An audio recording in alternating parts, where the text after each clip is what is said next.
نحمده ونصلي ونسلم على رسوله الكريم اما بعد فاعوذ باللہ من الشیطان الرجیم بسم اللہ الرحمن الرحیم۔ محترم مکرم معظم و محتشم ناظرین کرام، حج بیت اللہ کا عظیم دن اور اس عظیم دن یوم عرفہ کی مناسبت سے آج نیٹ ورک کی خصوصی نشریات حج کے حوالے سے آپ کی خدمت میں پیش کرنے کی سعادت حاصل کر رہے ہیں، اور میں ہوں آپ کا میزبان ڈاکٹر جمیل راٹھور۔ ناظرین کرام، اللہ تبارک و تعالی جل وعلا نے انسان کی فوز و فلاح کے لیے، اس کی رشد و ہدایت کے لیے اور انسان کی حقیقی کامیابی و کامرانی کے لیے ہر دور میں حضرات انبیاء کرام رسل اعظام علیہم الصلاۃ والتسلیم کو مبعوث فرمایا۔ انبیاء آتے رہے، انسان کی رشد و ہدایت کا اہتمام کرتے رہے، اور جب انسانیت اپنے ارتقاء کا سفر طے کرتے کرتے ایک مخصوص نقطۂ کمال پر پہنچی تو پھر سب سے آخر میں ہادی کامل، بقائے آدمیت، محسن انسانیت حضور اکرم صلی اللہ علیہ وسلم کو مبعوث فرمایا گیا۔ اور ناظرین کرام، انبیاء کرام یوں تو انسانی زندگی کے ہر گوشے کو فیضیاب کرتے ہیں، اپنی ہدایت کے ساتھ ٹیچ کرتے ہوئے نظر آتے ہیں، انسان کے لائف کوچ بنا کر، مینٹور بنا کر، ہادی اور بنا کر ان کو بھیجا گیا۔ لیکن انبیاء کرام بنیادی طور پر دو چیزوں کے لیے مبعوث کیے جاتے ہیں، ایک یہ کہ مخلوق کو خالق سے ملانا، اور دوسرا مخلوق کو مخلوق سے ملانا۔ اور اس چیز کے لیے جناب سید المرسلین صلی اللہ علیہ وسلم نے جو ہمیں نظام عبادت کا حسین گلدستہ عطا فرمایا، کلمہ شہادت کے بعد نماز، روزہ، زکوٰۃ، حج، اس کا ہر پھول اتنا مہکتا ہوا ہے، اتنی جامعیت ہے اس کے اندر، اتنا براڈ اسپیکٹرم ہے کہ یہ دونوں چیزوں کو مکمل کرتا ہوا نظر آتا ہے، یعنی مخلوق کو خالق سے بھی ملاتا ہے اور مخلوق کو مخلوق سے ملاتا ہے۔ پہلا فرض نماز آپ لیجئے، گھر پر بھی پڑھ سکتے ہیں، لیکن اس صورت میں مخلوق فقط خالق سے ملے گی۔ لیکن اگر آپ مسجد چل کر جائیں گے تو بتایا گیا کہ ہر قدم پر اللہ صدقے کا ثواب بھی عطا فرمائے گا، اور جب مسجد میں باجماعت نماز ادا کریں گے تو وہاں پر مخلوق کی ملاقات خالق سے بھی ہوتی ہے، اور مخلوق آپس میں ایک دوسرے سے ملتے ہیں، دکھ درد ایک دوسرے کا بانٹتے ہیں، ایک دوسرے کا حال دریافت کرتے ہیں۔ اور پھر پنجگانہ نمازوں کے بعد جمعہ، یہ فقط مسجد میں فرض کیا گیا، لہذا لا محالہ اب ہر کوئی مسجد میں جاتا ہے اور ایک دوسرے سے ملاقات کرتا ہے، اور رب کے حضور بھی اپنی جبین نیاز کو بارگاہ بے نیاز میں جھکاتا ہے، اور مزید انسانوں کا ملانے کا اہتمام کیا گیا، اور پھر اور زیادہ قربتوں کو اور فاصلوں کو مٹا کر قریب کیا گیا۔ تو پھر ہم یہ دیکھتے ہیں کہ اللہ تبارک و تعالی نے حج بیت اللہ مسلمانوں پر فرض کر دیا گیا، وہاں پر اطراف و اکناف کے مسلمان آ کر جمع ہوتے ہیں، ایک دوسرے کو دیکھتے ہیں، ایک دوسرے سے ملتے ہیں، اور کیا عجب بات ہے کہ مخلوق مخلوق سے بھی ملتی ہے، اور مخلوق اللہ تبارک و تعالی جل وعلا کی نشانیوں کو دیکھ کر اپنے ایمان کو مضبوط کرتی ہے، اللہ سے ہم کلام ہوتے ہیں، کبھی ملتزم سے لپٹ کر، کبھی حجر اسود کو چوم کر، کبھی کعبۃ اللہ کا غلاف اس کے اندر اپنا چہرہ لگا کر، اپنے آپ سے مس کر کے، آنسو بہا کر اپنے رب کو مناتے ہیں، کبھی مقام ابراہیم کو مصلی بناتے ہیں، کبھی زمزم کا پانی پیتے ہیں، اپنے اوپر بہاتے ہیں، کبھی حضرت ہاجرہ کی دوڑ اور ان کی سنت کو ادا کرتے ہوئے صفا مروہ پر دوڑ لگاتے ہیں، کبھی منی، کبھی مزدلفہ، کبھی عرفات۔ تو یہ اتنا عظیم الشان، میں کہتا ہوں یہ میچنگ بھی ہے اس میں، اور یہ میچ لیس بھی ہے۔ میچنگ اس طریقے سے ہے کہ آپ یہ دیکھیے کہ سب نے اپنی لباس فاخرہ آج اتار دی ہے، سب نے آج اپنی دستار فضیلت اتار دی ہے، آج کفن نما دو سفید رنگ کی چادریں سب نے پہنی ہے، چاہے وہ عربی ہے، عجمی ہے، کالا ہے، گورا ہے، ہندی ہے، سندھی ہے، تورانی ہے، ایرانی ہے، سب ایک ہی لباس میں نظر آ رہے ہیں۔ اور پھر مزے کی بات یہ ہے کہ سب کی سمت، سب کی ڈائریکشن بھی ایک ہے، اور پھر اس پر عجیب نور علی نور بات یہ ہے کہ زبان بھی سب کی ایک ہے، گو کہ بولیاں مختلف ہیں لیکن سب کی زبان ایک ہی صدا لگا رہی ہے، لبیک اللہم لبیک، لبیک لا شریک لک لبیک، ان الحمد والنعمت لک والملک لا شریک لک۔ اللہ کی حمد و ثنا بیان ہو رہی ہے۔ تو یہ وہ اجتماع ہے جو میچ لیس ہے، اس کی کوئی ایگزامپل دنیا میں آپ کو کہیں اور نظر نہیں آئے گی، لہٰذا یہ وہ مقام ہے جہاں مخلوق خالق سے بھی ملتی ہے اور مخلوق ایک دوسرے سے بھی ملتے ہیں، حال دریافت کرتے ہیں۔ تو آج کا عظیم دن اور آج نیٹ ورک کی جانب سے عظیم الشان نشریات آپ کی خدمت میں پیش کی جا رہی ہے۔ ہماری بہن سدرہ اقبال عام طور پر یہ کیا کرتی ہیں، لیکن وہ پاکستان سے باہر ہیں، تو مجھے یہ فریضہ انجام دینے کا حکم دیا گیا۔ میں آپ کی خدمت میں حاضر ہوں، اور ہمارے پینل میں بڑے جید و ممتاز علماء کرام تشریف فرما ہیں۔ میرے دائیں جانب پہلے عالم فاضل یہاں پر تشریف فرما علامہ زہیر عباس عابدی صاحب، آپ کا میں شکریہ ادا کرتا ہوں، خوش آمدید کہتا ہوں۔ اور انتہائی ہمارے محترم مکرم اور انتہائی قابل ہستی اور شخصیت ہمارے درمیان موجود ہے، ڈاکٹر عامر عبداللہ محمدی صاحب، میں آپ کو بھی خوش آمدید کہتا ہوں۔ اور ہماری بہن مسز ارم ضیاء، وہ بھی تشریف فرما ہے۔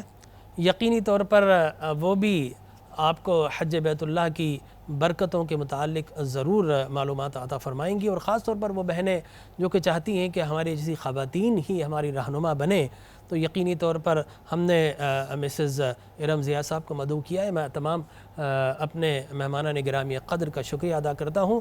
اور ہمارے درمیان میرے انتہائی بائیں جانب گوہر صاحب بھی تشریف فرمائے، گوہر رانا صاحب، بہت خوبصورت لحن میں اور بہت خوبصورت آواز میں آقا کائنات حضور اکرم صلی اللہ علیہ وسلم کی مدح و ستائش بیان کرتے ہیں۔ تو آئیے اپنا اس خوبصورت نشست کا آغاز کرتے ہیں۔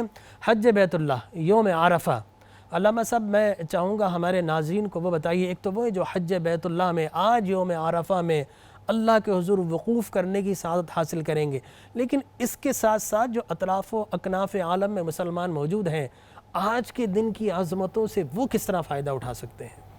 بسم اللہ الرحمن الرحیم۔ بہت مکمل تشریح آپ نے کی حج کی، اور ماشاءاللہ بہت خوبصورت الفاظ میں کی۔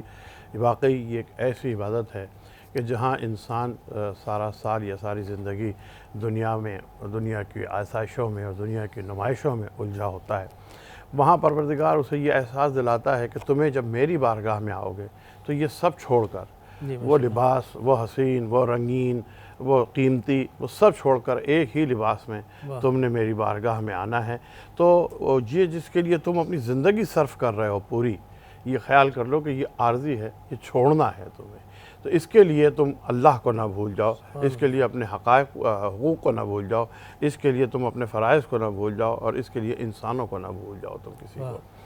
تو یہ جمع ہو کر اللہ کی بارگاہ میں تمام حاجی تو پہنچ گئے وہاں پر، اور وہ یہ سعادت حاصل کریں گے۔ لیکن جو لوگ حج نہیں ادا کر سکے، جن کو یہ سعادت کسی وجہ سے بھی میسر نہ آ سکی ہو، ان کے حالات کی وجہ سے، ان کو پروردگار عالم بڑا کریم اور رحیم ہے۔ اس نے ہر چیز کا ایک نعم البدل دیا ہے کہ اگر تم وہاں نہیں جا سکتے تو تم یہاں بیٹھ کے اس طرح سے عبادت کرو کہ تم اپنے آپ کو یہ محسوس کرو روحانی طور پر کہ تم اس جگہ موجود ہو۔ تو اگر تم نے دنیا کی آلائشوں سے دور ہو کر یہاں بیٹھ کر بھی وہ عبادتیں، وہ اذکار اور وہ اللہ کی یاد کی، تو تم وہاں نہ صحیح مگر تمہاری یہاں وہ عبادت وہاں کے طور پر بھی قبول کی جائے گی۔ تو اس میں تمام وہ اذکار موجود ہیں، وہ ذکر ہیں، قرآن کی تلاوت ہے، اور اب سب سے زیادہ تزکیہ نفس آپ نے کرنا ہے۔ بلکہ میں یہ سمجھتا ہوں کہ زیادہ اہم امتحان ہے، وہاں جب آپ جاتے ہیں تو وہاں دنیا ہٹ جاتی ہے سامنے سے، وہاں صرف اللہ ہے، وہاں صرف کعبہ ہے، وہاں صرف وہی چیزیں ہیں جو شاعر اللہ ہے، گویا اس منظر میں خود کو گم کر دیتا ہے۔ اچھا، لیکن اگر ایک جملہ بس، جو اگر یہاں بیٹھ کر آپ نے اس دنیا میں رہ کے اگر آپ نے ان چیزوں سے کو دور کیا، تو میں سمجھتا ہوں کہ وہ پروردگار عالم آپ کو اس سے زیادہ ثواب آپ۔ سبحان اللہ، کیا بات ہے۔ میں ڈاکٹر صاحب آپ سے سوال کروں گا حج کی فرضیت کے متعلق، اس لیے کہ فی زمانہ ہم نے ایسے لوگ بھی دیکھے ہیں کہ جو حج جانے کے لیے، حج پر جانے کے لیے تڑپ رہے ہوتے ہیں، مچل رہے ہوتے ہیں، پیسے نہیں ہو پاتے۔ لیکن کچھ لوگ ایسے بھی دیکھیں جن کے پاس پیسوں کی فراوانی ہے، پھر بھی وہ حج کا سوچتے تک نہیں ہیں۔ تو حج کی فرضیت کے متعلق میں چاہوں گا کن کن لوگوں پر حج فرض کیا گیا ہے، اس کی نشاندہی فرمائیے۔ بسم اللہ الرحمن الرحیم۔ ڈاکٹر صاحب، سب سے پہلے آج نیوز کا شکر گزار ہوں، اور اس بات پر بھی ان کا شکریہ ادا کرتا ہوں کہ آپ کو انہوں نے آج کی میزبانی کا موقع مرحمت کیا، اور آپ نے جتنے خوبصورت الفاظ میں وہ نقشہ کھینچا ہے، تو میں سمجھتا ہوں کہ جو حاضرین اور ناظرین میں سے وہاں جا چکے ہیں وہ وہاں خود کو محسوس کر رہے ہوں گے اور جو نہیں جا سکے وہ ماہی بیاب کی طرح اس پر تڑپ رہے ہوں گے کہ کاش ان کی زندگی میں یہ گھڑیاں آئیں اور اللہ کرے بار بار آئیں۔ قرآن کریم میں اللہ تبارک و تعالیٰ کے ارشاد ہے وَلِلَّهِ عَلَى النَّاسِ حِجُّ الْبَيْتِ مَنِ اسْتَطَاعَ إِلَيْهِ سَبِيلًا، اور یہ اللہ تعالیٰ کا کرم ہے کہ اللہ تعالیٰ نے صرف ان لوگوں پر حج فرض کیا ہے جو وہاں جانے کی استطاعت رکھتے ہیں۔ نبی کریم صلی اللہ علیہ وسلم حجۃ الوداع کے موقع پر تشریف فرما تھے اور صحابہ کرام آ کے آپ سے مسائل اور مناسک سیکھ رہے تھے، تو ایک صحابی نے عرض کیا یا رسول اللہ کہ ہم پر ہر سال حج فرض ہے، تو آپ خاموش رہے۔ اللہ اکبر کبیرہ، کیا بات! صحابی نے بھی انتظار کیا، آپ نے توقف کے بعد فرمایا کہ نہیں، وَلَوْ قُلْتُ نَعَمْ، اور اگر میں کہہ دیتا کہ ہاں، کیونکہ حضور صاحب شریعت ہیں، بے شک آپ کا ہاں فرمانا اسلام بنتا ہے، آپ کا نہ فرمانا اسلام بندہ، اجازت بنتا ہے، بالکل۔ اور اگر میں کہہ دیتا ہاں لوجبت، تو ہر سال تم پر حج فرض ہو جاتا، لیکن آپ رحمت للعالمین مطلقاً سب پہ ہو جاتا، سب پر ہو جاتا۔ آپ نے فرمایا کہ نہیں، بلکہ جس پر اللہ نے استطاعت رکھی ہے، جو صاحب مقدور ہے، وہ سال میں ایک مرتبہ حج، الا یہ کہ وہ نفلی حج کرتا ہے، اور بار بار حج کے استحباب اور اس کی فضیلت بیان کی گئی ہے۔ اور حج ایک ایسی عبادت ہے جس طرح زکوٰۃ کے بارے میں ہے کہ اللہ کی راہ میں دینے سے گھٹتا نہیں بلکہ بڑھتا ہے، بے شک صدقے کے بارے میں، اسی طرح حج پر جو پیسہ خرچ کیا جاتا ہے وہ واپس لوٹ کر آتا ہے۔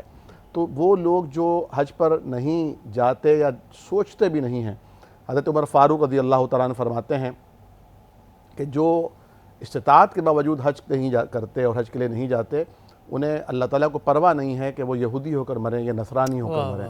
تو جس طرح نماز دن میں 5 مرتبہ فرض ہے۔ اس میں کیا صرف فقط مالی استطاعت ہے یا اور بھی چیزیں ہیں اس میں؟ نہیں، اس میں یقینی طور پر جو سبیلہ کا لفظ ہے اس کا اطلاق زیادہ راہ پر تو ہے ہی، لیکن اس طاقت اور قوت پر بھی ہے۔ اگر وہ سواری پر بیٹھ ہی نہیں سکتا ہے تو بھی نہیں جا سکتا، اور عورتوں کے لیے جس طرح محرم کی شرط عائد کی گئی ہے، یا کوئی ظالم بادشاہ نہ روکتا ہو، ظالم بادشاہ نہ روکتا ہو، بالکل۔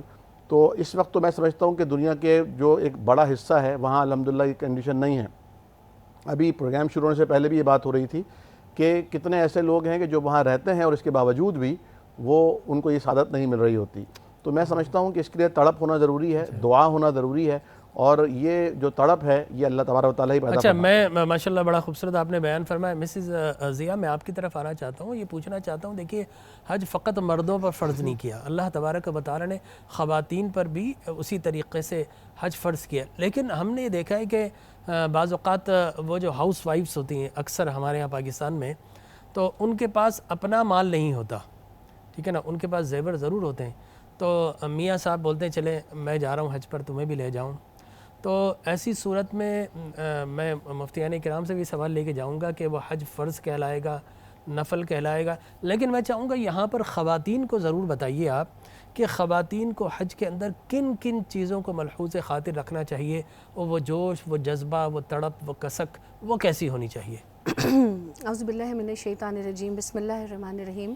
اللہ رب العزت نے بے انتہا مقامات پہ کلام پاک میں بھی مرد حضرات کے ساتھ خواتین کو بھی ایسے ہی مخاطب کیا کہ سجدہ کرنے والے مرد، سجدہ کرنے والی عورتیں، ایمان والے مرد، ایمان والی عورتیں، روزے رکھنے والے مرد، روزے رکھنے والی عورتیں۔ تو اللہ تعالیٰ نے خواتین کو کسی بھی میدان میں پیچھے نہیں رکھا، اور ظاہر حج جو ایک فرض عبادت ہے، لیکن ان کے اوپر جو حیثیت رکھتے ہیں، جو جسمانی قوت بھی رکھتے ہیں، جو مالی حیثیت بھی رکھتے ہیں، اور سب سے بڑھ کے میں سمجھتی ہوں جمیل بھائی جو اپنے دل میں تڑپ رکھتے ہیں، کہ جب وہ تڑپ رکھتے ہیں کہ وہ اللہ کے گھر میں جا کے ان مخصوص ایام میں، کیونکہ اللہ رب العزت نے جب حضرت ابراہیم علیہ السلام کو پہلا حج کرنے کی آپ کو تاکید فرمائی تھی اور فرمایا تھا کہ آپ اعلان کر دیں کہ لوگ پتلے پتلے اونٹوں پہ دور دراز علاقوں سے سفر کرتے ہوئے آئیں گے، اور جس طریقے سے یہ سفر ہوا سارا، تو ظاہر ہماری بہت ساری خواتین ایسی ہیں جو ٹپیکل ہاؤس وائف ہوتی ہیں، جن کے پاس ان کا زیور تو ضرور ہوتا ہے،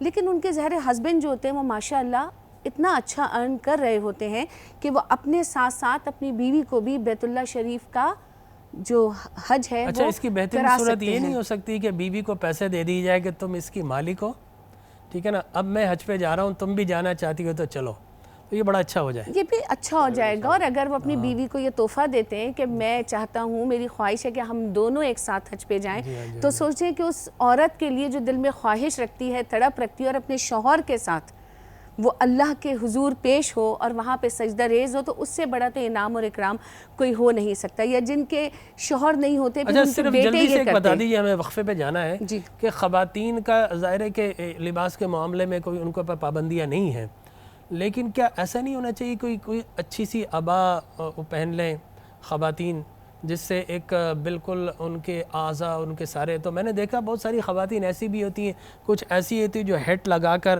اور پھر آگے وہ کر لیتی ہیں تاکہ وہ بے پردگی نہ ہو.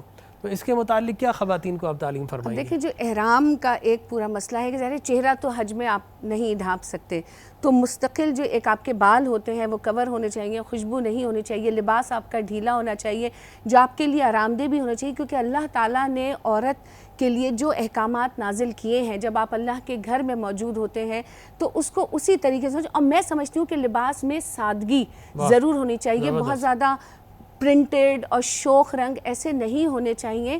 علامہ صاحب وہ علامہ نے فرمایا نا کہ یہی مقصود فطرت ہے، یہی رمز مسلمانی، اخوت کی جہانگیری، محبت کی فراوانی، بتان رنگ و خون کو توڑ کر ملت میں گم ہو جا، نہ تورانی رہے باقی، نہ ایرانی نہ افغانی. تو یہ منظر ہمیں حج پر نظر آتا ہے، بالکل سارے بتان رنگ و خون کو توڑ دیا. خون سے مراد ہے کوئی خون کا رشتہ نہیں، کوئی رنگ نسل کالا گورا، کوئی براؤن کوئی یلو، کچھ نہیں. وہاں پر فقط ہر انسان کی کوشش ہوتی ہے آج کے دن میرا رب مجھ سے راضی ہو جائے، وہ میرا پالن ہار جو مجھے پالتا رہا ہے آج مجھ سے وہ راضی ہو جائے، آج میں اس کے گھر میں موجود ہوں. یہ جذبے سارے حج کے اندر موجود ہوتے ہیں. میں خود ان کیفیات سے گزرا. تو کیا ان کیفیات کو لے کر ہمیں وطن عزیز نہیں لوٹنا چاہیے؟ یہاں آ کر ہم ہندی اور سندھی میں کیوں تقسیم ہو جاتے ہیں؟ اصولاً تو یہی ہونا چاہیے کہ وہ منظر، وہ جذبہ اور وہ محبت جو ہم نے کعبے میں پیش کیا اور ہم نے دیکھا کہ کسی ملک سے آیا ہوا ہو، کسی رنگ کا ہو، کسی زبان کے بولنے والے کا ہو، سب برابر ہو جاتے ہیں. ہمیں یہاں اپنے اپنے ملک میں جا کر بھی امیر، غریب، سندھی، پنجابی، مہاجر، زبان کے لحاظ سے، فرقہ واریت کے لحاظ سے، یہ مسلک کے اعتبار سے یہ ایک ہو جانا چاہیے. لیکن کچھ طاقتیں ایسی ہوتی ہیں جو مسلمانوں کی یا عام انسانوں کی کمزوریوں کا فائدہ اٹھاتی ہیں، ان کی کم علمی کا فائدہ اٹھاتی ہیں. پہلی طاقت تو میں سمجھتا ہوں انسان کے اندر کی ہے، وہ انسان کے اندر کی ہے، دنیا طلبی کی.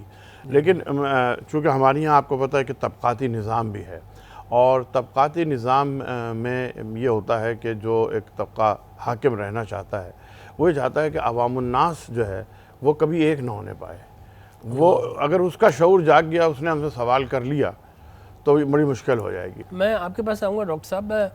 دیکھیے جس طرح مولانا نے بات کی کہ حج تو دراصل ساری ڈسکریمنیشن کو ختم کرنے کا نام ہے، ہر قسم کا تفاوت، ہر قسم کی تفریق کو ختم کرنے کا نام ہے. ہم حج پر جب جاتے ہیں تو ایک تو یہ نا کہ ہمیں ٹریننگ دی جاتی ہے. حج دراصل میں سمجھتا ہوں ایک پروسیس کا نام ہے.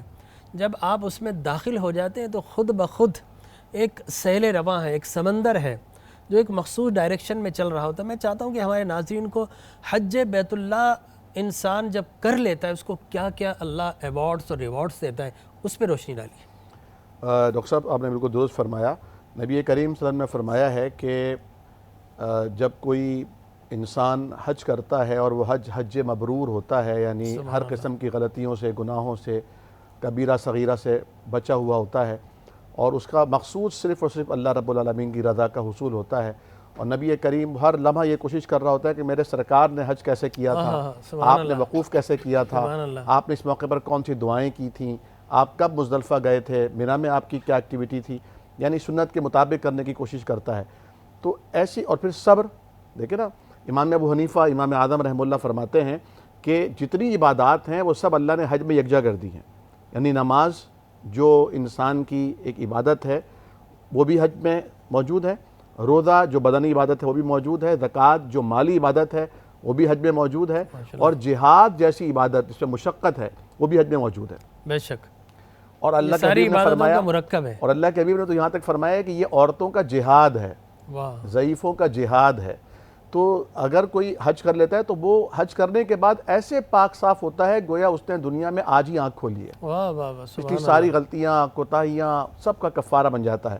لیکن اچھا ایک لمحے کے لیے روک کر میں یہاں پوچھوں گا کہ یوم عرفہ کے متعلق کہا جاتا ہے کہ اس دن غالباً اللہ سارے گناہ معاف کرتا ہے، حقوق العباد معاف نہیں ہوگا، اس پہ بھی ذرا روشنی ڈالیے۔ جی یقینی طور پر حقوق العباد کا معاملہ تو اللہ تبارک و تعالیٰ نے بندوں کے ساتھ جوڑ کر رکھا ہے، اور حقوق اللہ کے حوالے سے اللہ رب العالمین نے یہ فرمایا ہے کہ اللہ چاہے تو انہیں معاف کر دے، چنانچہ تم اپنے بندوں کے جو بندوں پر زیادتیاں ہیں وہ دنیا ہی میں معاف کرا کے لانا۔ اور ہمارے نبی کریم صلی اللہ علیہ وسلم جیسی ہستی مبارکہ جن پر صحابہ کرام اپنی جان، اپنے والدین، اپنی آل، نسلوں کو قربان کرنا کا عزم رکھتے تھے، ہم تو خالی باتیں کرتے ہیں، وہ کر کے دکھایا کرتے تھے، سبحان اللہ، انہوں نے اپنے آپ کو کئی مرتبہ پیش کیا واہ کہ اگر میں نے کسی پر زیادتی کی ہو، سبحان اللہ، اور جو آخری آپ کا سفر تھا اس میں آپ نے جب یہ بات فرمائی تھی تو ایک صحابی کھڑے ہوئے نے کہا جی یا رسول اللہ ہائے ہائے ہائے، آپ نے مجھ پر زیادتی کی تھی اور آپ نے مجھے درہ مارا تھا، آپ کو یاد بھی نہیں، آپ نے فرمایا کہ اچھا تم اپنا بدلہ لے لو، میں یا رسول اللہ اس وقت میرے جسم پر چادر نہیں تھی، آپ کے جسم پر تو کالی کملی ہے، آپ نے اسے بھی ہٹا دیا، اور وہ بھاگا ہوا آیا اور آپ کی مہر نبوت کو اس نے چوم لیا اور پھر کہا یا رسول اللہ میں یہ برس سے میرے ارمان تھے کہ میں یہاں بوسہ لوں، لیکن آج آپ نے موقع فراہم کیا تو میں آگے بڑھ گیا۔ سبحان اللہ، تو یہ حضور کریم صلی اللہ علیہ وسلم کا یہ عمل آج ہمارے لیے یعنی ایک سبق ہے کہ ہم کس طرح حقوق العباد کو رونتے ہیں، کس طرح ناجائز منافع خوری کے ذریعے کس طرح اپنے ورکرز کو وقت پر تنخواہ نہ دے کر ان کا پیسہ روک کر حج اور عمرے کی سعادت حاصل کر کے کار ثواب سمجھتے ہیں۔ نبی اس کا کریم مطلب یہ کہ حج کی روح یہ ہے کہ آپ رب کو تو راضی کرائے ہیں، اب یہاں آ کر رب کے بندوں کو بھی راضی کرنا ہے۔ اور اس کا ڈاکٹر صاحب لوگوں نے علاج یہ رکھا ہے کہ حج پر جانے سے پہلے سب کے پاس جاتے ہیں اور کہتے ہیں بھئی ہم حج پر جا رہے ہیں، کہا سننا معاف کرنا، چلیں تو یہ تو ایک رسمی جملہ ہو گیا نا، جی جی۔ لیکن واقعی کیا اس نے معاف کیا ہے، یہ ایک امپورٹنٹ بات ہے۔ اچھا مسز ضیاء میں آپ کی طرف آؤں گا، یہ بتائیے گا کہ حج انسان کی زندگی میں کیا تبدیلی نہیں لانا چاہیے؟ حج کے بعد اگر وہ جب گیا تھا اور پلٹا ہے تو فقط اس نے احرام کی چادریں نہیں بدلی، میں سمجھتا ہوں کہ اسے اپنا آپ بھی بدلنا چاہیے، یہاں دل اس کا بدلنا چاہیے، اس کے شب و روز بدلنے چاہیے، اس کا انداز بدلنا چاہیے، اس کا لب و لہجہ بدلنا چاہیے، اس کے اندر کرختگی تھی تو مٹھاس ہونا چاہیے۔ تو آپ سب کو کیا دیں گے کہ حج فقط چند مقامات کی زیارت کا نام نہیں، انسان کو بدلنے کا نام ہے؟ بالکل آپ نے صحیح کہا، کیونکہ دیکھیں جب اللہ رب العزت نے، آپ نے جیسے شروع میں کہا تھا نا کہ عبادتیں جو ہیں اور حج کو بھی ہم لے رہے ہیں تو اللہ سے بندے کا تعلق اور بندے سے بندے کا تعلق، بے شک، یہ دونوں ہو رہے ہیں۔ اب آپ حج بیت اللہ پہ گئے، آپ نے اللہ سے اپنا تعلق جوڑ لیا، اب وہاں پہ آپ جتنے بندوں سے ملے، لیکن واپس آ کے اب آپ کو بندے سے بندے کا تعلق جوڑنا ہے، آپ کو اللہ کا شکر تمام زندگی ادا کرنا ہے کہ میرے رب تو نے مجھے ان خوش قسمت ترین لوگوں میں چنا کہ جنہوں نے اپنے پیر پہ تیرے گھر کا سفر کیا، تجھ سے دعائیں مانگی، تیرے آگے سجدہ ریز ہوئے، اور دل میں یہ یقین ہونا چاہیے کہ میرے رب نے میری دعاؤں کو سن لیا۔ اب وہ کیونکہ ہمارے اندر جو بھی برائیاں ہیں، جو بھی غلطیاں ہیں، وہ ہم جانتے ہیں، دوسرا نہیں جانتا، تو دعا مانگتے وقت جب سجدہ ریز ہوں تو اللہ رب العزت سے سب سے پہلے تو وہ معافی مانگے کہ میرے رب تو مجھے معاف کر دے، میرا تجھ سے وعدہ ہے کہ میں واپس جا کے تیرے کسی بندے کو تکلیف دینے کی وجہ نہیں بنوں گا۔ تو جب وہ واپس لوٹ کے آئے، کیونکہ سرکار علیہ السلام فرما رہے ہیں کہ حج مقبول ہونے کے بعد تم ایسے ہو گئے ہو کہ جیسے ابھی ماں کے پیٹ سے پیدا ہوئے ہو، تو اس سے بڑی خوشخبری کسی شخص کے لیے کیا ہو سکتی ہے کہ آج میں اسی طرح سے پاک و صاف ہوں جیسے کہ میں اپنے ماں کے پیٹ سے پیدا ہوں۔ سبحان اللہ، ماشاءاللہ، کیا خوبصورت بیان فرمایا ہماری بہن نے، اور یقیناً قرآن بھی کہتا ہے وَلْيَعْفُوا وَلْيَصْفَحُوا أَلَا تُحِبُّونَ أَن يَغْفِرَ اللَّهُ لَكُمْ وَاللَّهُ غَفُورٌ رَحِيمٌ۔ اگر تم یہ چاہتے ہو کہ اللہ تمہیں معاف کر دے تو تم اللہ کے بندوں کو معاف کر دو۔ میرے پیر مرشد حضرت کرما والے رحمۃ اللہ علیہ فرمایا کرتے تھے کہ لوگوں، اللہ کو راضی کرنا کوئی مشکل نہیں، اگر چاہتے ہو رب راضی ہو جائے تو رب کے بندوں کو راضی کر لو، وہ خود راضی ہو جاتا ہے۔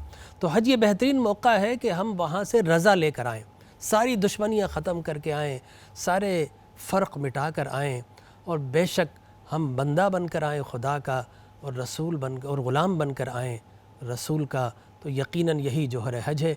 ناظرین کرام، آج کا دن یوم عرفہ، جو عرفات کے میدان میں الحاح و زاری کر کے رب کو پکار رہے ہیں، اس کو راضی کرنے کی کوشش کر رہے ہیں، تو یقینی طور پر یہ اپرچونٹی ہمارے لیے بھی ہے کہ ہم بھی اپنے گھروں میں آج کے دن اگر روزہ جنہوں نے رکھ لیا وہ یقیناً مبارکباد کے مستحق ہیں، نہ رکھ سکے تو نوافل پڑھیے، عبادات کیجیے، اللہ کے جانب رجوع کیجیے۔ علماء کرام کا پینل موجود ہے۔ علامہ عبدی صاحب، میں آپ سے پوچھوں گا کہ یوم عرفہ کی مناسبت سے بس آخری لمحات جلدی جلدی ہمارے ناظرین کو بتائیے کہ وہاں پر کیا کون سی مسنون عبادات ہیں، اور یہاں پر بھی انسان کون سی عبادات ہے جس کو بجا لا کر رب کی رضا حاصل کر سکتا ہے؟ سب سے پہلے تو جیسا کہ ابھی آپ نے کہا، یہاں آج کا روزہ غیر حاجیوں کے لیے مستحب ہے کہ روزہ رکھا جائے، اور سب سے زیادہ جو حکم ہے وہ استغفار کا آج کے دن ہے کہ زیادہ سے زیادہ استغفار، اپنے گناہوں کی معافی۔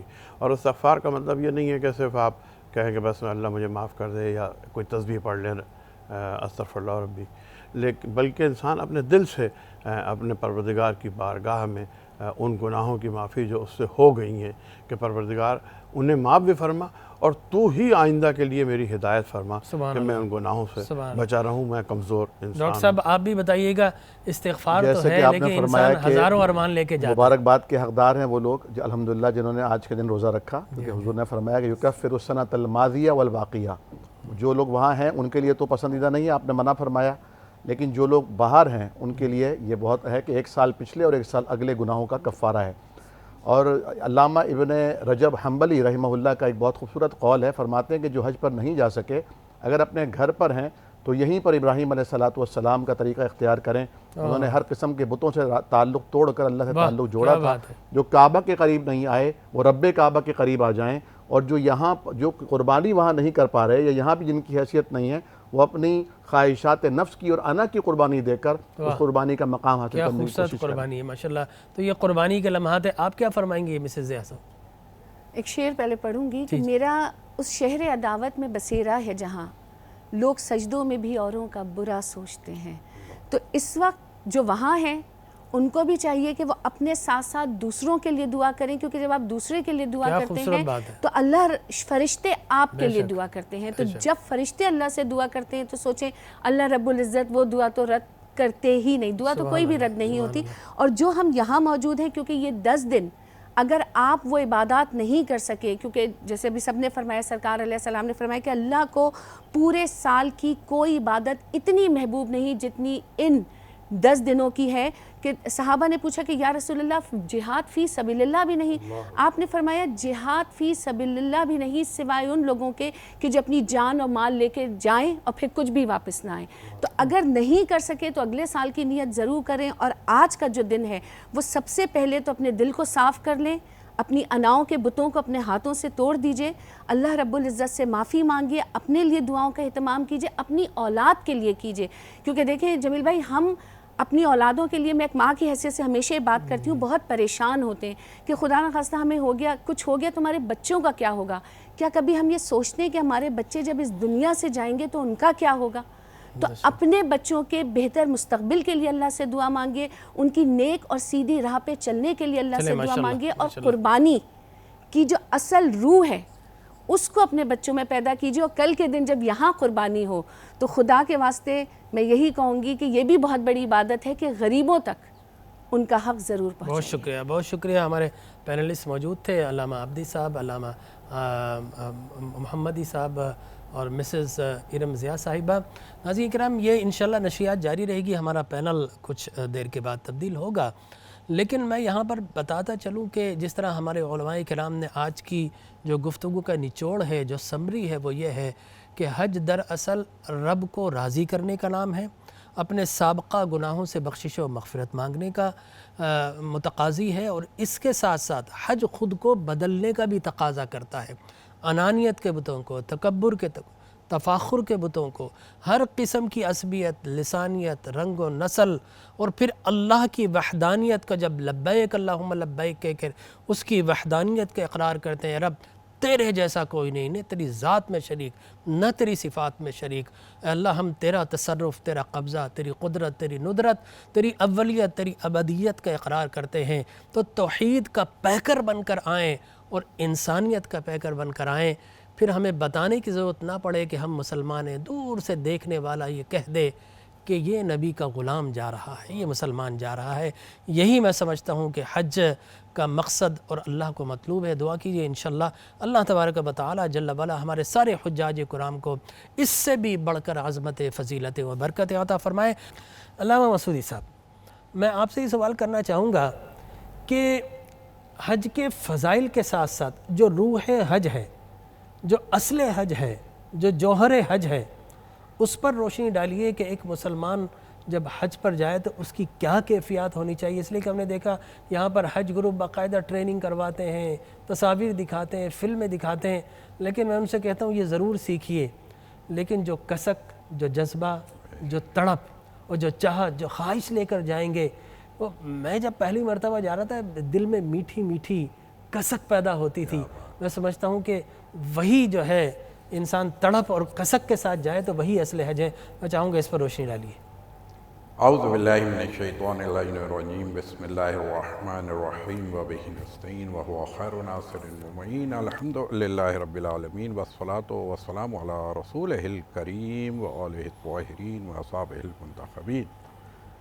اما بعد، میں تو وہیں سے آغاز کر دوں گا، چونکہ جب آپ نے ایسی بات اور ایسا سوال خوبصورت کر دیا ہے کہ روح کیا ہے، تو روح تو یہ ہے لبیک اللہم لبیک لبیک لا شریک لک لبیک ان الحمد والنعمت لک والملک لا شریک لک لبیک۔ سبحان اللہ۔ یہ روح حج صرف اور صرف لبیک۔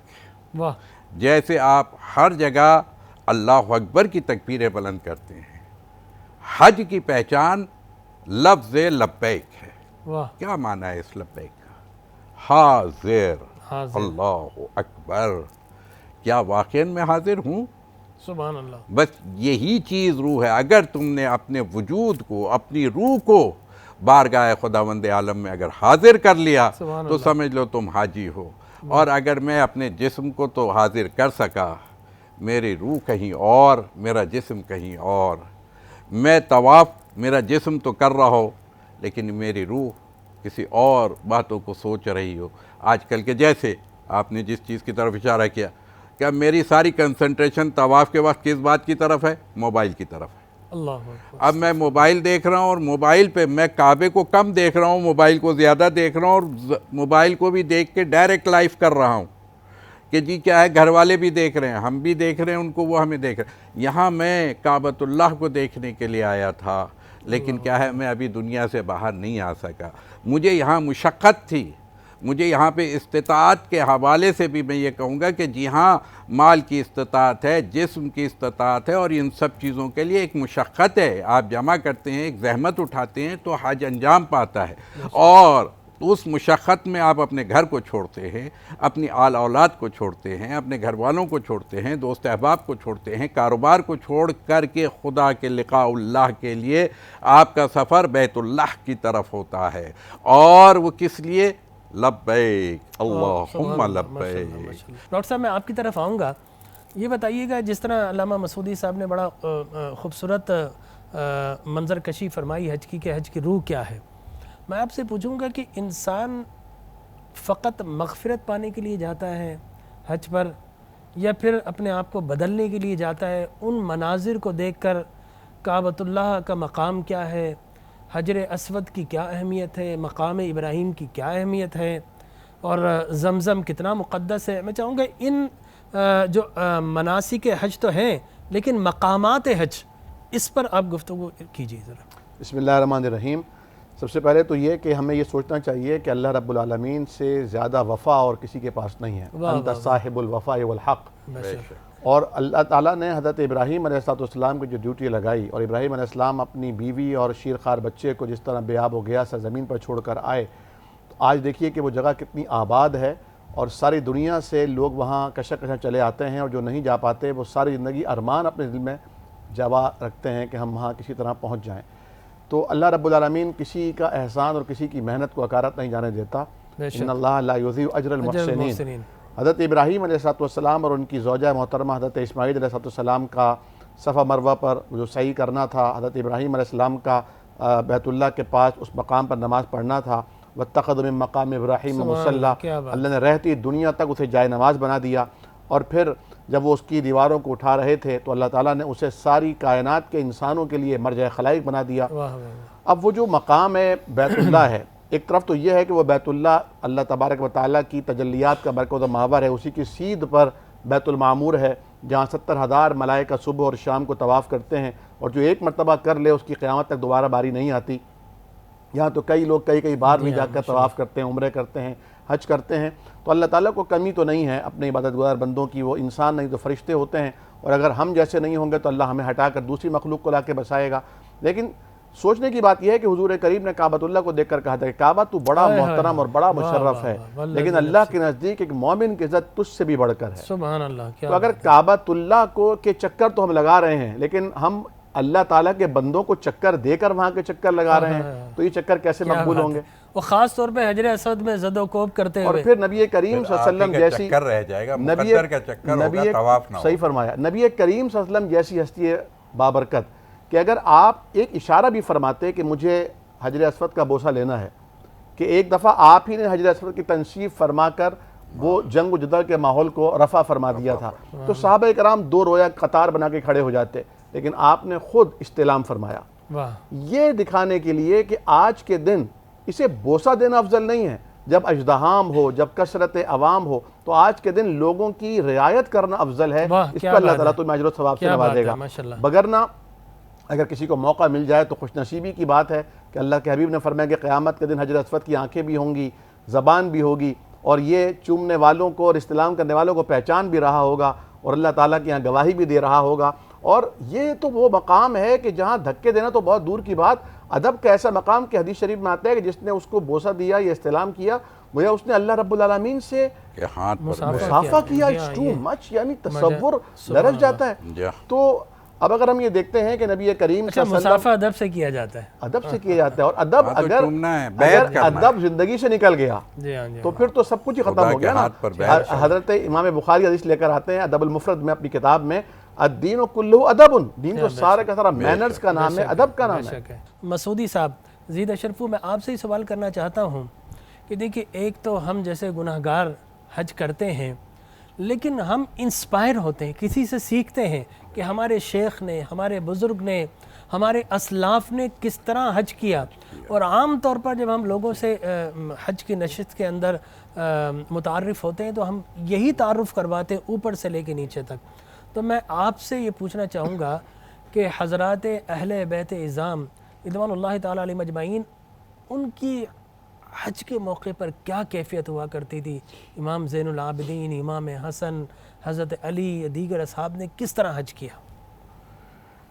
دیکھیے، ابھی تو جس حوالے سے بات ہو رہی تھی تو پہلے تو میں تھوڑا سا، چونکہ وہ اتنا پیارا کلام تھا، اس حوالے سے بس ایک جملہ کہوں گا کہ وہ بات میں پہلے کر رہا تھا طواف کے حوالے سے، تو طواف کے بھی 7 چکر ہیں اور آسمان بھی 7 بنائے ہیں، یعنی یہی جیسے کہ ابھی ہمیں عامر بھائی نے کہا تھا نا کہ نیچے بیت اللہ ہے، اوپر بیت معمور ہے، نیچے بھی طواف ہو رہا ہے، عرش پر بھی طواف ہو رہا ہے۔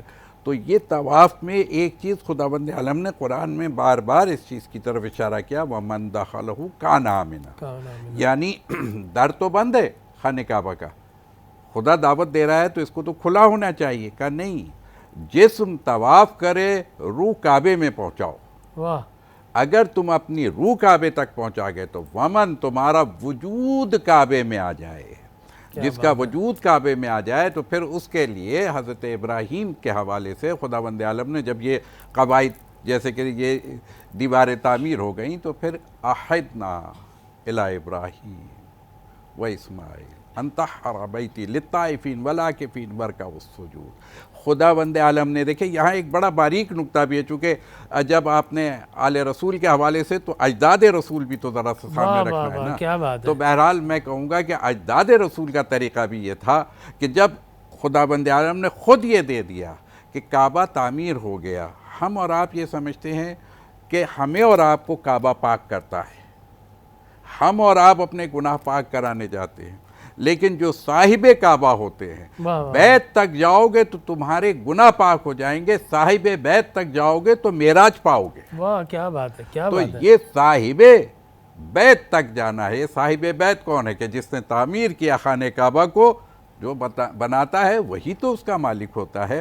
لیکن پھر خداوند عالم نے قرآن کی زینت بنا دی. اے ابراہیم یہ میرا گھر سب کو پاک کرے گا, لیکن اس گھر کو آپ پاک کریں گے. ان طہر بیتی, آپ میرے گھر کو, یعنی یہ وجود صاحب بیت کے وجود, بیتی یہ میرے گھر کو خداوند عالم نے اگرچہ کہ ایک جگہ تعارف کرایا ان اول بیت وضع للناس, لوگوں کا ہے, لیکن یہاں جب کہا تو وہ لوگوں کے گھر کو نہیں پاک کرایا. طہر بیتی, میرے گھر کو آپ پاک کیجئے. کس کے لیے؟ طواف کرنے والوں کے لیے, رکوع کرنے والوں کے لیے, سجود کرنے والوں کے لیے, اعتکاف کرنے والوں کے لیے. کوئی شخصیات ہیں ایسی. اسی گھر میں ایک موقع ایسا آیا کہ 313 بت رکھ دیے گئے جی, اور پھر بت شکن بھی اسی گھر میں آ گیا. جب بت رکھے گئے تو خدا نے وہی اسی گھر میں جس میں تم نے اپنے بت بنا کے لا کے رکھا تھا, وہ دعا مانگی تھی. گویا حضرت ابراہیم نور نبوت سے دیکھ رہے تھے کہ اس گھر کو ناپاک کیا جائے گا, علائش بت آئیں گی, لیکن وہ دعا مانگی وَبَعَثْ فِيهِمْ رَسُولًا يَتْلُو عَلَيْهِمْ آیَاتِهِ وَيُزَكِّيهِمْ, اس کو پاک و صاف کرنے والا ایک نبی میرے نسل سے بھیج دے. اور میں تو یہی کہوں گا کہ دادا ابراہیم بھی بت شکن تھے اور گھر میں آنے والا بھی وہی. جہاں بت تم نے اپنے خدا لا کر کے رکھ دیے تھے تو خدا نے بھی بت شکن اسی گھر میں بھیجا ہے, جسے علی مرتضیٰ کے حوالے سے کہتے ہیں. اور پھر اس کے بعد جو بات حج کے حوالے سے آ رہی تھی, تو میں تو یہی کہوں گا کہ جیسے حضرت فرزند رسول امام زین العابدین علیہ السلام جو کہ فرزند امام حسین ہیں اور کربلا میں بھی موجود تھے, آپ جب احرام پہنتے تھے تو میں ایک بات کہوں گا کہ میں نے اسی سے تھوڑا سا عکس کیا تھا کہ جب کعبے جائیے تو یہ دعا کے لیے, جیسے میں کہتا ہوں نا کہ ایک چکر ایک آسمان کو آپ سر کیجئے اور معراج پائیے. کعبے کو دیکھ کے میری پہلی دعا یہ تھی کہ پروردگار یہ پہلا اور آخری نہیں ہونا چاہیے, یہ باب رحمت کھلا رہنا چاہیے. تو ماشاءاللہ سے میں نے خود بھی 26 یا 27 اللہ کا شکر ہے, لیکن جب سے کووڈ آیا ہے صرف لاسٹ ایئر گیا تھا, ابھی نہیں جا سکا. دوبارہ اللہ آپ کو سب کو لے جائے. ایک حدیث مبارک مجھے یاد آ رہی تھی کہ ایک شخص تھا, ایک بدو تھا, عرابی تھا, یا کریمو کہتا طواف کر رہا تھا. حضور اکرم صلی اللہ علیہ وسلم اس کے پیچھے وہ کہتا یا کریم, آپ بھی کہتا یا کریم, وہ کہتا یا رحیم, آپ بھی کہتا یا رحیم.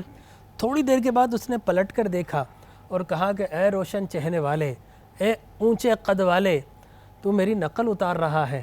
بخدا اگر تیرا چہرہ اتنا روشن نہ ہوتا تو تیری شکایت میں اپنے نبی سے کرتا. حضور اکرم صلی اللہ علیہ وسلم نے پوچھا کہ تو نے اپنے نبی کو دیکھا؟ فرمایا نہیں, بن دیکھے ایمان لایا ہوں, ابھی تک دیکھ نہیں سکا. تو آپ نے فرمایا مبارک ہو, تو اپنے نبی کو دیکھ رہا ہے اور میں تیری شفاعت کروں گا. وہ بڑا خوش ہوا, حضور کے قدموں میں گرنے لگا. آپ نے فرمایا عجمیوں والا کام نہ کرو, میں قدموں میں گرانے کے لیے نہیں آیا, اللہ کے حضور جھکانے کے لیے آیا ہوں. اور پھر جبرائیل آ گئے, بس مختصر جبرائیل آ گئے, اور جبرائیل نے کہا یا اللہ, یا رسول اللہ, اللہ فرماتا ہے کہ میں اس اعرابی کا حساب لوں گا. تو اس اعرابی کو جب بتایا, سرکار نے فرمایا اللہ میرا حساب لے گا, میں اللہ کا حساب لوں گا. کہا کیسے؟ کہا وہ اپنے کرم کا حساب لے گا, میں اس کی بخشش کا حساب لوں گا. وہ اپنی رحمت کا حساب لے گا تو میں اس سے اس کی کریمی کا حساب لوں گا. جب یہ سنا تو حضور زارو قطار رونے لگے. جبرائیل نے کہا یا رسول اللہ اپنے آنسو پوچھ لیجئے, فرشتوں کی تسبیح بھول گئی ہے, اس سے کہیے کہ نہ یہ اللہ کا حساب لے, نہ اللہ اس کا ایسا حساب لے گا. تو یہ جو کیفیات ہیں ڈاکٹر صاحب حج کے دوران, یہ کیا عجیب کیفیات ہے. ہم حج میں کتابوں میں الجھ جاتے ہیں, اس پر ذرا روشنی ڈالیے گا.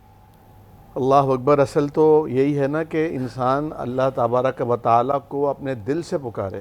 قرآن کریم کی جو آیت ہے, قرآن کریم میں کہیں اللہ نے یہ نہیں فرمایا کہ اللہ اس کی سنے گا, اس کی رد کر دے گا, بلکہ جہاں فرمایا کہ امن یجیب المضطر اذا دعاہ ویکشف السوء, یعنی کون ہے جو بے قرار دل کی دعا قبول کرتا ہے. تو جب بندہ بے قرار ہوتا ہے اور وہ رب تعالیٰ کو محسوس کر کے اسے پکارتا ہے, اور الفاظ میں الجھنے کے بجائے کیفیات کے ساتھ, احساسات اور محسوسات کے ساتھ اس کے دروازے پر دستک دیتا ہے, اور وہ دروازہ تو وہ دروازہ ہے جو ہر وقت کھلا رہتا ہے, بند بھی نہیں ہوتا. بند دروازے پر دستک نہیں دینی ہے, بس کھلے ہوئے دروازے پر پہنچ کر اپنے دل کی مراد کو احساسات کی زبان میں, اور اگر وہ الفاظ جو حضور کریم صلی اللہ علیہ وسلم نے بیان فرمائے ہیں وہ تو نور علی نور کی کیفیت ہے, لیکن اگر آپ کو وہ کلمات پڑھنے نہیں آتے ہیں, اگر آپ وہ کسی کے ساتھ دہرا نہیں سکتے ہیں, تو آپ کم از کم اس احساس کو اللہ کی بارگاہ میں لے کے آئیے. کیونکہ کسی نے کہا تھا نا کہ ہمارا رب تو وہ ہے جو گونگوں کے احساسات کو بھی بغیر کلام اور الفاظ کے سمجھتا ہے، سنتا ہے، قبول کرتا ہے اور عطا کرتا ہے۔ اور کسی نے کہا تھا کہ یہ ہاتھوں کی لکیریں تقدیر کا پتہ دیتی ہیں، تو اس نے کہا تھا کہ قسمت تو ان کی بھی ہوتی ہے جن کے ہاتھ نہیں ہوتے ہیں۔ تو اللہ تبارک و تعالیٰ تو ان اسباب کا نعوذ باللہ محتاج نہیں ہے، تو وہ کیفیت اصل میں ہونی چاہیے کہ ہم کس دروازے پر آئے ہیں، کس در دولت پر آئے ہیں، وہ جو جس کے دونوں ہاتھوں سے اس کی شان کے مطابق خزانے لٹائے جا رہے ہیں اور ان خزانوں میں کبھی کمی نہیں آتی ہے، تو اللہ رب العالمین کو اگر وہاں جا کر بھی اللہ محسوس نہ ہو، جبکہ اللہ تعالیٰ کو تو نحن اقرب الیہ من حبل الورید، رگ جاں سے زیادہ قریب ہے، اور فرمایا ہم تو قریب ہیں، تم ہم سے دور چلے جاتے ہو۔ تو ایک خاص ماحول میں تمہیں لایا جاتا ہے، خواہ وہ رمضان ہو، ذی الحجہ کی ایام ہو یا مشعر حرام ہو، اگر یہاں آ کر بھی تم اس کو محسوس نہیں کرتے تو پھر کیسے محسوس؟ کیا بات ہے، ماشاءاللہ۔ میں علامہ مسعودی صاحب سے یہ درخواست کروں گا کہ ہمارے ناظرین کو حج کی مناسبت سے اور قربانی بھی ظاہر آیا چاہتی ہے، اس کے لیے کوئی خصوصی پیغام دینا چاہیں۔ اذ ابتلى ابراہیم ربہ بکلمات فاتمہن، سبحان اللہ۔ یہ قربانیاں ہی تو ہیں جو کیا ہے خل نبوت کو تاج امامت پہناتی، سبحان اللہ۔ یعنی حضرت نبینا ابراہیم کی قربانیاں کہ خداوند عالم نے کہا ہم نے ابتلا کیا، ہم نے مبتلا کیا، ایک کے بعد ایک قربانی۔ حضرت ابراہیم پہلے دن سے آگ میں ڈالے جا رہے ہیں، کتنی بڑی قربانی ہے، واہ، اس قربانی کا اندازہ نہیں کر سکتے، لیکن اس کے نتیجے میں کیا ہے، جبرائیل یا آتے نارو کہتے کونی کہتے بارداً تو اس سے بھی حاجت وسلاما۔ نہیں۔ جی جبریل دور ہے، ہاں، سبحان اللہ۔ بلکہ لوگ پرندہ، پھر میں یہ کہوں گا کہ وہی بات سیکھ لینی چاہیے کہ چلیے آپ نے اس طرف مجھے پہنچا ہی دیا کہ وہ ایک پرندہ جب آ رہا ہے، جب کیا ہے یہ آسمان سے باتیں کرتی ہوئی آگ، اور جو اس کا علاوہ جو ہے کئی دنوں جلایا گیا، ہر شہر کے ہر شخص نے اس میں آگ اپنا حصہ آگ کا ڈالا اور لکڑی کو ڈالا اور علاوے کو جلایا گیا، اور میرے نبی انا حضرت ابراہیم کو اس میں ڈالا جا رہا ہے، وہ بھی منجیخ کے ذریعے سے۔ اور پھر بس کیا ہے اب پھینکے جا چکے ہیں اور حضرت جبریل آتے ہیں، ہے کوئی تمنا؟ کہا یہ خلیل کی بات ہے، یہ دوستوں کا معاملہ ہے، مگر آپ سے نہیں ہے حاجت۔ یہ عرفات، یہ حج کیا ہے؟ اللہ سے مانگنے کا دن ہے، بندگان خدا سے مانگنے کا دن نہیں ہے۔ میں پھر یہ کہوں گا کہ اور پھر وہاں پہ ایک پرندہ آ رہا ہے جو اپنی چونچ میں اور اپنے پروں میں تھوڑا سا پانی کے قطرات لے کے آ رہا ہے۔ حضرت جبریل نے اس سے کہا کہ کیا ہے یہ، تم کہاں جا رہے ہو؟ کہا آپ کو نہیں معلوم نبی انا، وقت کے نبی کو آگ میں ڈالا جا رہا ہے، میں آگ بجھانے ڈالا رہا ہوں۔ کہا وہ آگ پتہ ہے کتنی بڑی ہے، کوسوں میل دور سے تو اس کے قریب جو جائے وہ جل جائے گا، تم کہاں جا رہے ہو؟ کہا مجھے یہ نہیں پتا کہ میں رہوں گا یا نہیں رہوں گا، لیکن کہا اتنا پانی؟ کہا مجھے یہ بھی نہیں پتا کہ اس پانی سے آگ بجھے گی نہیں بجھے گی، مجھے یہ پتا ہے کہ مجھے کیا کرنا ہے، یعنی میری ذمہ داری ہے کہ وہ آگ کو بجھاؤں۔ تو جن گھروں میں آگ لگتی ہے ہمیں یہاں سبق لینا چاہیے۔ اور حج کے حوالے سے بس میں یہی کہوں گا کہ ایک گناہگار انسان کو لے جائیے عرفات کے میدان میں، یہ گناہگار انسان کو دفن کیجئے، رات کو بچے کو نومولود کو لے کے مشعر الحرام جائیے، ذکر الہی کیجئے، صبح مقابلہ ہوگا شیطان سے، اس کو کنکر ماریے، اور پھر کیا ہے اس شیطان کو جو اپنے اندر کا شیطان ہے، یہ پتھر کو نہیں مارنا ہے، اس کو مارنا ہے جو اندر شیطان ہے۔ یہ نہ ہو کہ بعد میں آنے کے بعد حاجی نہیں کچھ اور بن جائیں ہم، اور بس پھر کیا ہے قربانی دینی ہے آپ کو، اور اپنی قربانی، اپنی آل کی قربانی، جس کو کہتے ہیں کہ میں پھر کہوں گا کہ یہ سبق کہاں سے ملا؟ یہ آل رسول نے یہ ہمیں سبق پڑھایا، سبحان اللہ، ماشاءاللہ۔ کہ ڈاکٹر صاحب فَدَيْنَاهُ بِذِبْحٍ عَظِيمٍ۔ آپ کیا فرمائیں گے اس کے متعلق؟ جس طرح کہا نا کہ حضرت ابراہیم علیہ السلام نے تو آگ بجھانے کا کام انجام دیا، آج ہم آگ لگانے کا کام کرتے ہیں۔ اللہ اور ابراہیم علیہ السلام میں جو گفتگو ہوئی، ہمیں تو اس گفتگو کو یاد کرنا چاہیے، ان جذبوں کو یاد کرنا چاہیے، رب کی رضا کو یاد رکھنا چاہیے۔ لیکن ہم یہ دیکھتے ہیں کہ ہم قربانیاں تو ضرور کیجئے، دمبوں سے محبت ضرور کیجئے، گائے کی جتنی گائے ہوا، اونٹ ہوا، سب سے محبت کیجئے، لیکن فقط اسی میں نہ لگ جائیے، وہ فلسفہ بھی یاد کیجئے۔ کیا فرمائیں گے آپ نے بہت خوبصورت جملہ فرمایا کہ دمبوں میں ہی نہ الجھ جائیے۔ کسی نے کہا تھا نا کہ ہم دمبے اور بکروں میں الجھ کے رہ گئے، اصل قربانی تو باپ بیٹے کی وہ گفتگو تھی۔ واہ کیا بات تو وہ سبحان اللہ، گفتگو تھی، سب نے فراموش کر دیا۔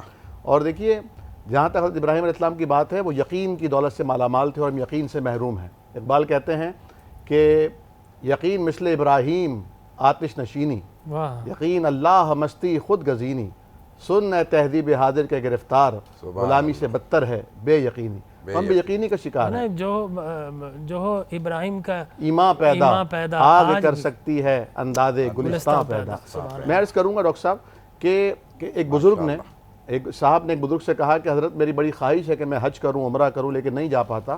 خاندان کے بہت سے لوگ گئے، حتیٰ کہ ایسے لوگ بھی چلے گئے جن کے پاس پیسے نہیں ہوتے، جو مالدار نہیں ہوتے۔ انہوں نے کہا آپ تیاری نہیں کرتے۔ کہا حضرت میرے پاس کچھ ہوگا تو تیاری کروں گا۔ کہا کچھ تو ہوتا ہوگا، کچھ تو کماتے ہوگے۔ انہوں نے عرض کیا کہ حضرت میری بہت معمولی سی تنخواہ ہے جو اس میں گزارا بھی صحیح سے نہیں ہو پاتا۔ انہوں نے کہا تم بچا سکتے ہو، کچھ بچت کر سکتے ہو؟ کہا میں کیسے بچت کروں؟ انہوں نے کہا کہ کیا اتنی بھی حیثیت نہیں ہے کہ روزانہ 10 روپے بچا سکو؟ کہا اتنی تو ہے۔ کہا تو تم نے اب تک کتنے روپے بچائے ہیں؟ واہ کیا انہوں نے کہا میں نے کچھ بھی نہیں بچایا۔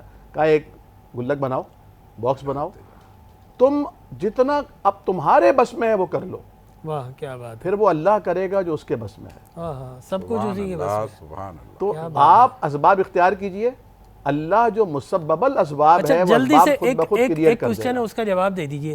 قربانی ہم کرتے ہیں، اس کا گوشت کے سارا ڈی فریز کر دیا جائے یا سارا کے سارا تقسیم کر دیا جائے، کس طرح اس کے حصے کیے جائے؟ نبی کریم صلی اللہ علیہ وسلم نے جو آپ کا اوائل دور کا حکم تھا وہ یہ تھا کہ 3 دن سے زیادہ ذخیرہ کرنا گوشت کا ممنوع تھا، اور فرمایا کہ اسے خیرات کرنا ہے۔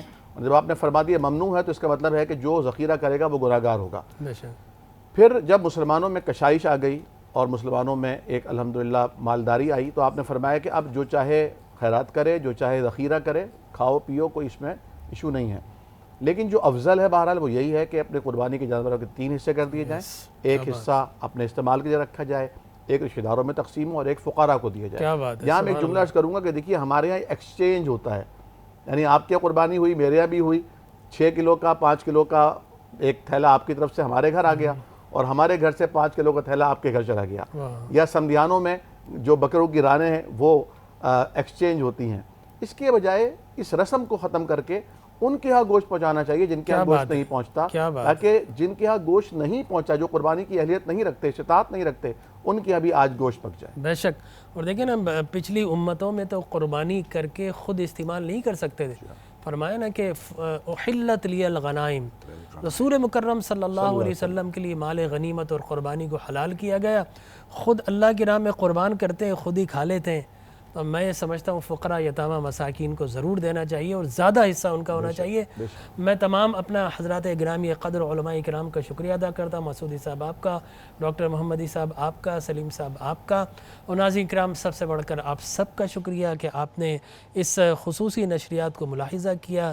ہمارے ناظرین، ہمارے ناظرات، ہمارے سامعین، ہمارے سامعات، سب کا شکریہ۔